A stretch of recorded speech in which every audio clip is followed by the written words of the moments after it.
مرحبا وأهلا بكم في برنامج داخل واشنطن. معكم مضيفكم روبرت ساتلوف.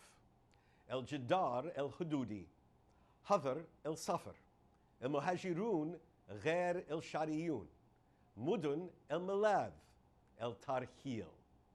قد لا تكون هناك قضية أكثر حساسية في مضمار السياسة الأمريكية اليوم من الهجرة. إنها تقسم الأمريكيين على أساس عرقي وديني وجغرافي واقتصادي. في دولة من اللاجئين حين يكون لنا جميعا فيما أدى الأمريكيين الأصليين جذور في دول أخرى، تثير قضية الهجرة تساؤلات حول معنى أن يكون المرء أمريكيا، ولم ينبغي أن تطول مدى بقاء المرء في أمريكا ليعد أمريكيا أصيلا.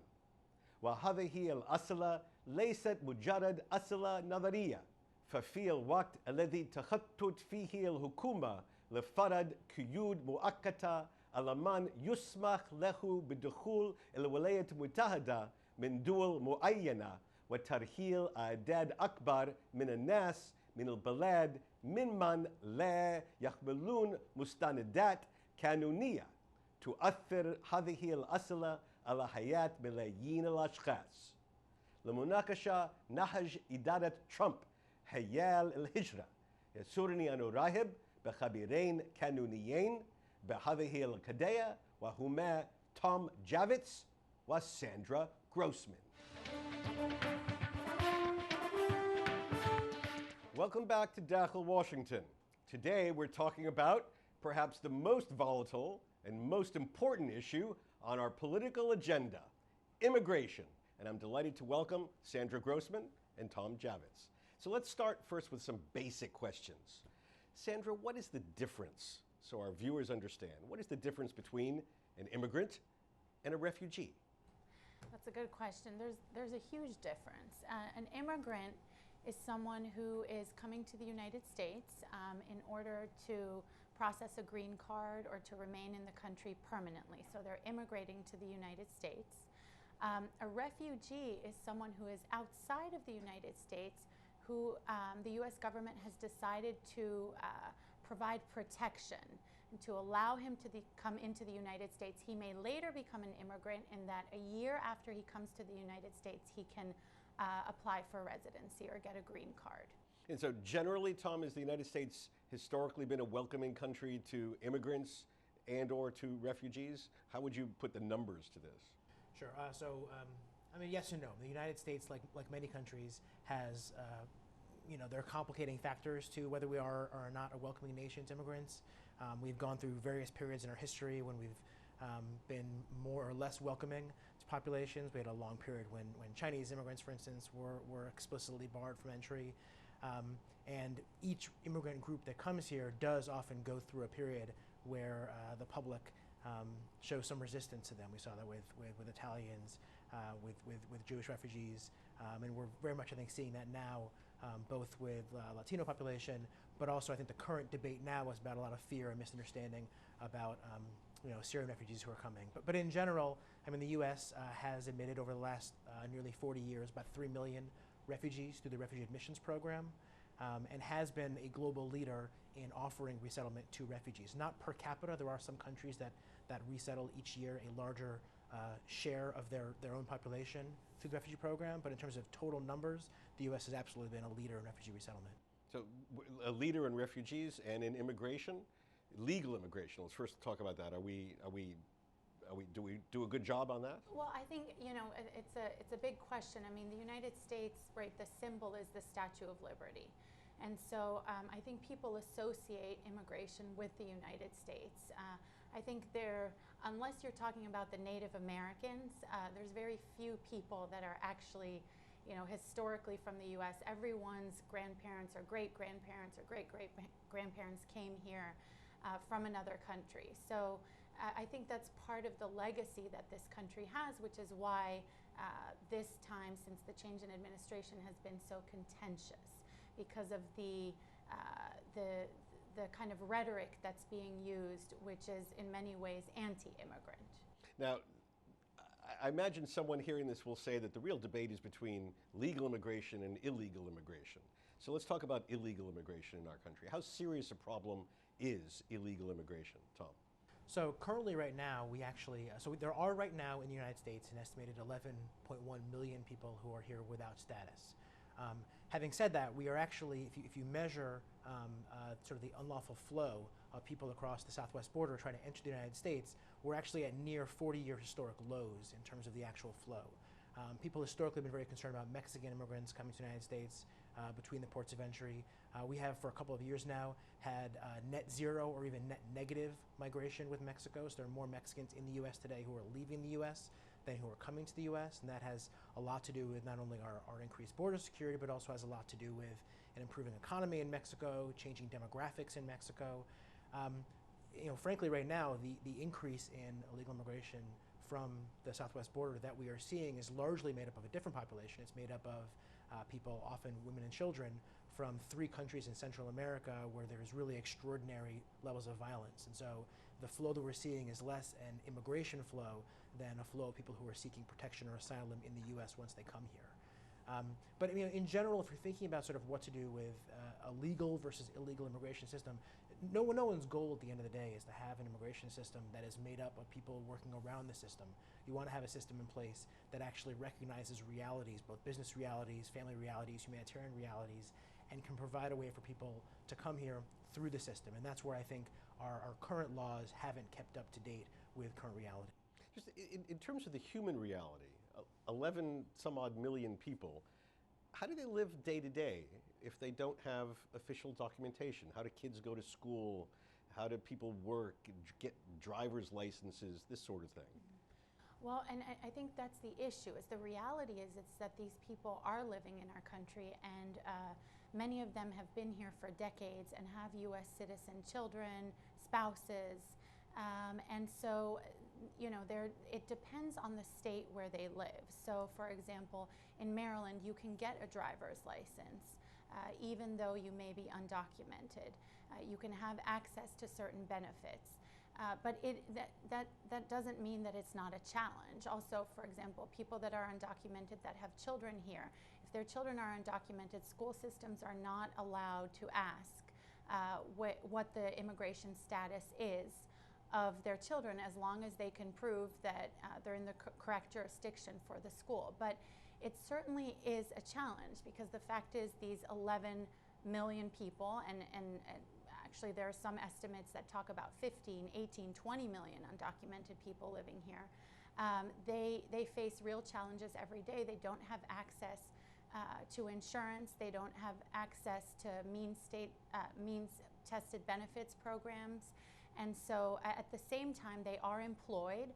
Often they're not paid the minimum wage. They don't have the protections that people that have valid immigration status have. And so, that's been one of the big questions about comprehensive immigration reform, is there's clearly a need for the services that these people provide. They are being employed by U.S. employers, yet they're not getting the protections that other people would have. And that's why there's a tremendous need for immigration reform and recognizing that they're here. So let me ask both of you. The system clearly is broken in some sense. Why is it so tough to fix? Yeah, that's one of the interesting. So, the reason it's tough to fix is politics at the end of the day, basically. Because I think actually, if you look at historically, for the last 15 years, every effort to put together an immigration reform package that would reform the immigration laws has followed pretty similar contours in terms of trying to think through what the reforms would be to the legal immigration system and how to provide some sort of earned path to legal status for unauthorized immigrants in the country today. And typically what that legal path looks like is some sort of coming forward, providing background checks, paying a fine, and entering a provisional period where, so long as you essentially meet all the requirements and keep your nose clean, at the end of that provisional period, you have some opportunity to apply for a permanent legal protection in the United States. So the policy questions really don't change that much over the years. We're at sort of a stasis, and I think immigration is one of the most contentious issues, I think, in Congress and throughout the country in many ways. but it's not alone. I mean, we do have a little bit of a congressional paralysis right now. We've had it for a number of years now on a lot of big issues. The only thing I'll say generally is, one thing that's sort of surprising, what makes it the most surprising, frankly, is if you look at polling of the American public over time, it is high and has remained high and is increasing for the desire to actually pursue a solution that allows these 11 million unauthorized immigrants to have a path to legal status, rather than supporting some idea of sort of a mass deportation agenda. And that's true even if you look at election eve polling, and even if you isolate out people who ended up voting for the current president, President Trump, who ran on a campaign pledge basically to promote mass deportation. Even among his supporters, maybe ironically or surprisingly, you find that a majority of them do not support the idea that all 11 million should be deported, but rather should be provided an opportunity to legalize. Okay, when we come back, I'm going to ask you, Sandra, your view on why the system is so tough to fix. And then we're going to talk about President Trump's own initiatives to address, from his perspective, this basic dilemma in just a moment.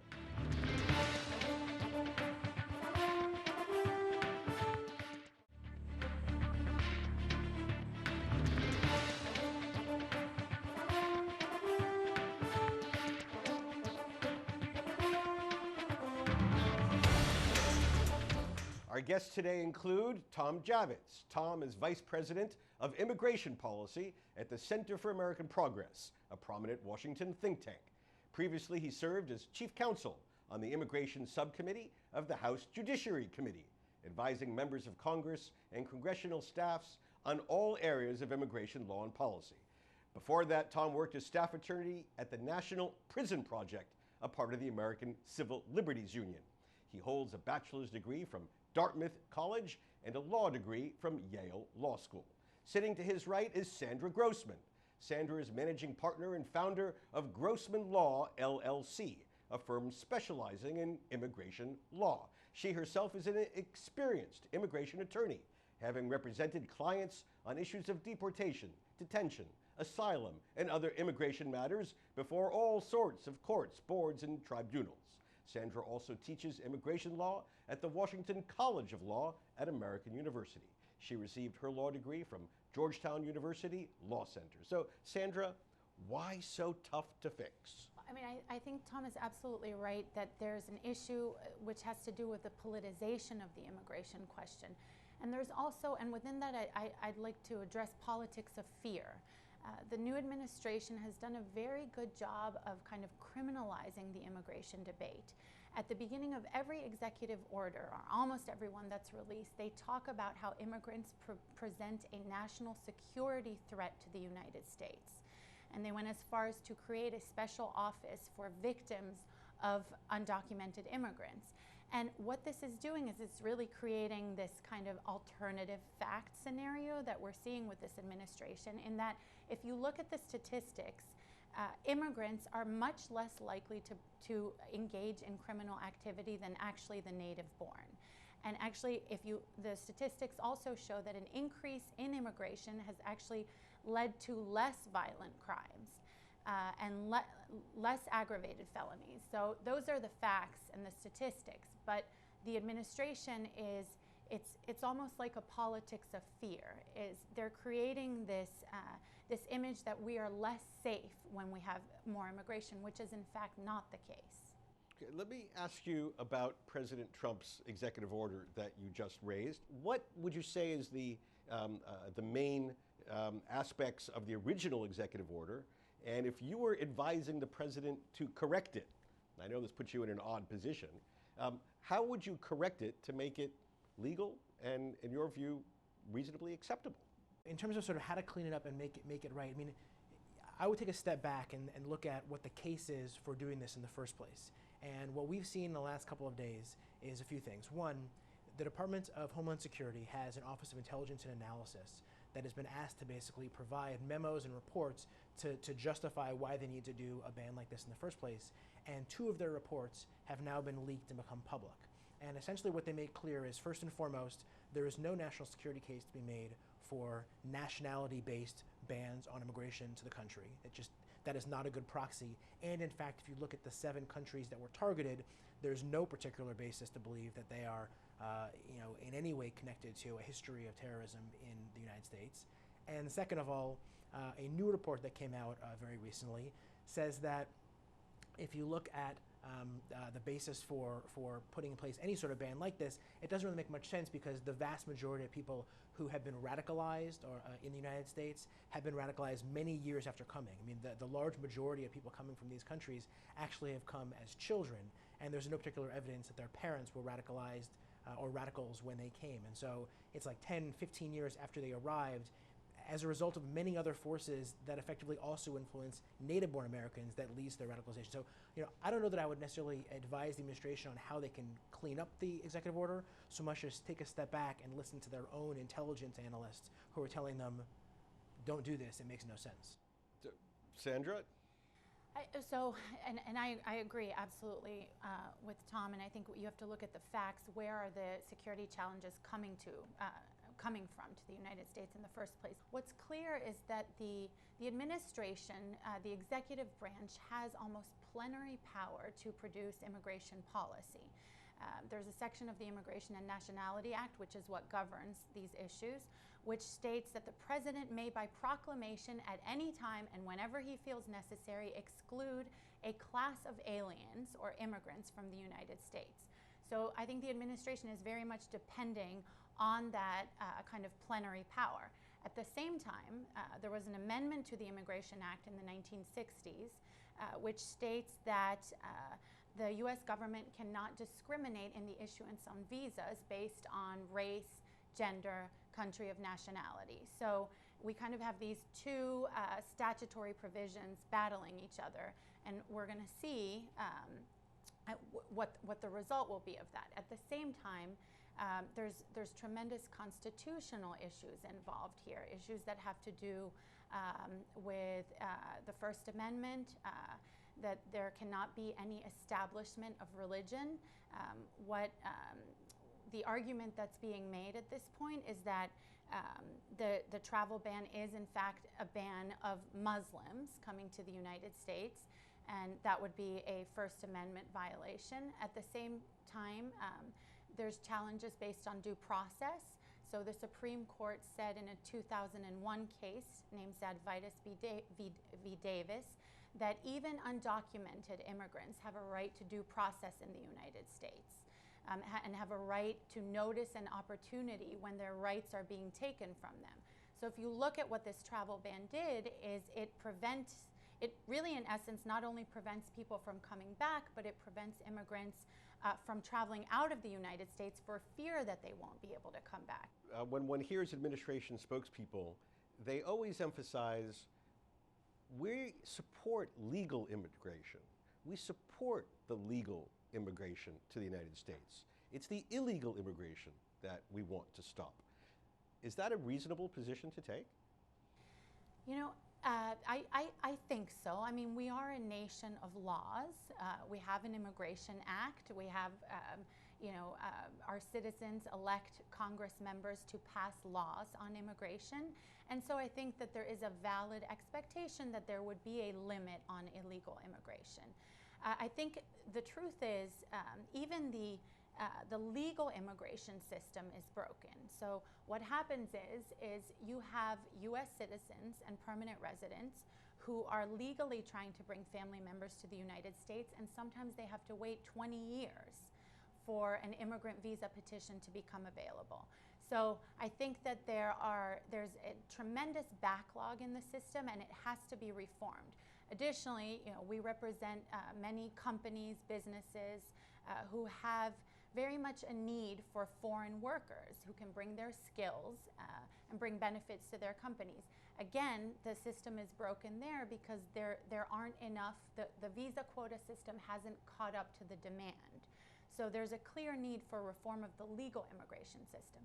On the illegal side, what's important to note is that the United States has certain obligations under both national and international law to provide refuge to persecuted individuals. So Tom was talking about, for example, the individuals that are coming from Central America, often women and children who are fleeing persecution from their home country.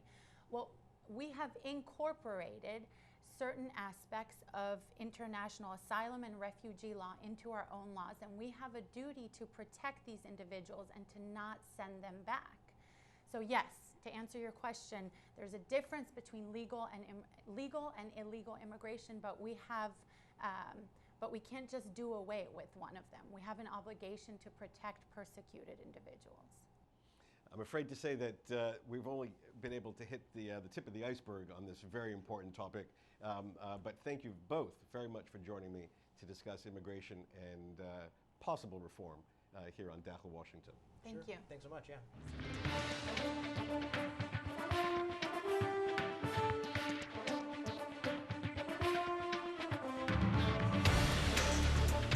بهذا نصل لنهاية هذه الحلقة من برنامج داخل واشنطن. إذا كانت لديكم أي استفسارات أو تعليقات حول هذه الحلقة وخاصة حول مستقبل سياسة الهجرة في إدارة ترامب، أرجو أن تراسلوني مباشرة على عنوان البريد الإلكتروني التالي insidewashington@alhura.com. معكم روبرت ساتلوف. شكرا لكم وإلى اللقاء.